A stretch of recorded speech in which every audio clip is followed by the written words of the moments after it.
की का कैलाए रजऊ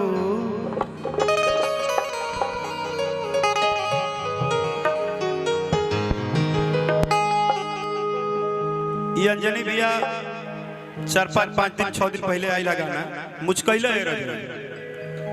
आपके आशीर्वाद से ट्रेंडिंग में भी है और गीत का बात भी बड़ा रसिक है कि बन के जबरी केवड़िया हो अतूर दिल गतरे गतरिया हो की का कैलाए रजऊ की का कैलाए रजऊ तनाए कमर चुकाई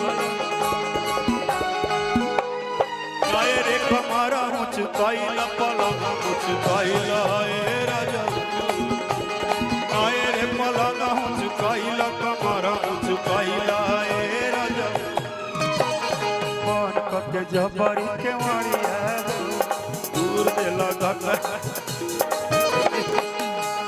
अरे वो मिले हैं उनसे आनंद लेने दीजिए, बाद में तो डांस फांस में हम लगेंगे यहाँ आधा घंटा बाद। अभी हम उनका प्यार पा रहे हैं, जो आनंद मिल रहा है मिलेगा मंच पे। देखिए देख रहे हैं जिस गीत को हम गा रहे हैं, देखिए सुनिए अंदर बन के जबर दूर दे लखतरे कटरिया हो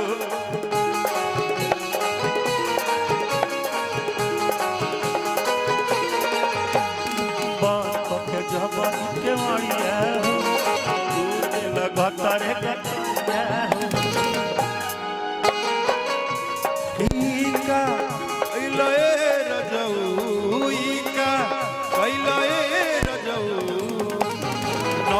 पलंग चुकाइला कमर चुकाइला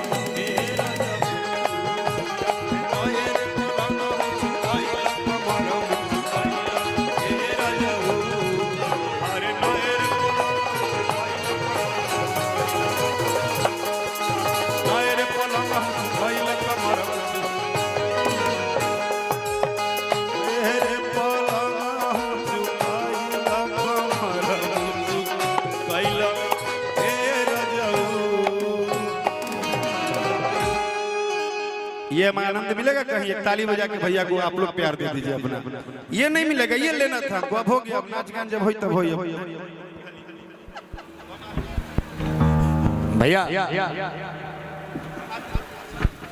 भाई से मेरी बात हुई है, देखो क्या है आज के इस मंच पे सुभी शर्मा भी आई है, बैठी हैं। अभी ओरिजिनल वाला 2020 शुरू होगा, ठीक है।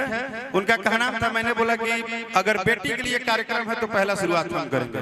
आए हैं यो अरे क्या हुआ? Love you.